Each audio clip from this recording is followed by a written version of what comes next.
گفتم میگن که اسرائیل به آقای منتظری به آقای جنتی گفته که تو یک هفته بمیر، اگر دیدی اون ور دنیا بده من تو رو دوباره برمیگردم.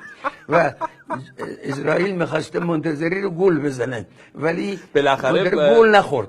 اسما دو بار اسم مختلف فرمودین، جنتی ببخشید آقای جنتی خودمون، آقای جنتی ما با هم زندان بودیم. آخه خب این لطیفه ایه که حاج آقا تعریف میکنم برنامه ما هیچ نقشی توش نداره. نه آقای جنتی دو سال پیش من نماز جمعه میرم اما تو خیابان قدس میشینم.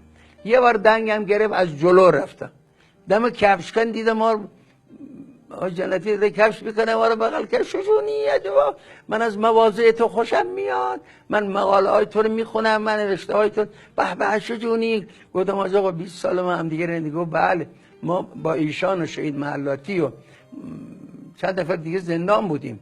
من انفرادی بودم، اینا اصرار میکردن به بازجوها، میگفتن این شجونی بیاد.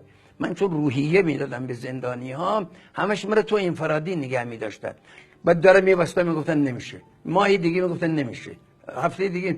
دست آخر من بردن، دیدم اینقدر آقای جنتی خوشحاله فلانه بیساره با هم زندان. پس الان ناراحت نمیشن از دستتون؟ نه ناراحت نمیشه. نه مرد بزرگیه، الهی خدا عمر منو بده به اون، اینجوریه من. حالا گوش کن. بعد گفتم آقا ما مقاله می نویسیم یا مصاحبه میکنیم، ما فرزند انقلابیم، هم از انقلاب دفاع میکنیم هم از شما دفاع میکنیم.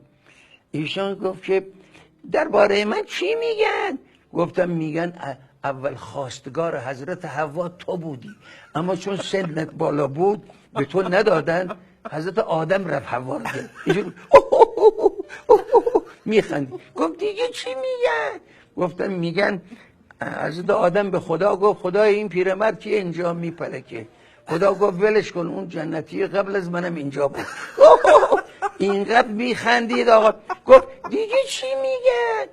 گفتم میگن که خدا رفت بهشت بسازه، دید تو اونجا نشستی، به تو گفت پیرمرد تو اینجا چیکار میکنی؟ اسمت چیه؟ تو گفتی من جنتی هستم. خدا هم بهشت درست کرد، اسمت گذاشت جنت. آقای جنتی ازتون ناراحت پس نمیشن این همه لطیفه در موردشون تعریف میکنید؟ آقا جنتی 1305 تولدش، بنده 1311، 6 سال از من بزرگتره، ولی من 1,000,000 سال از اون کوچکترم.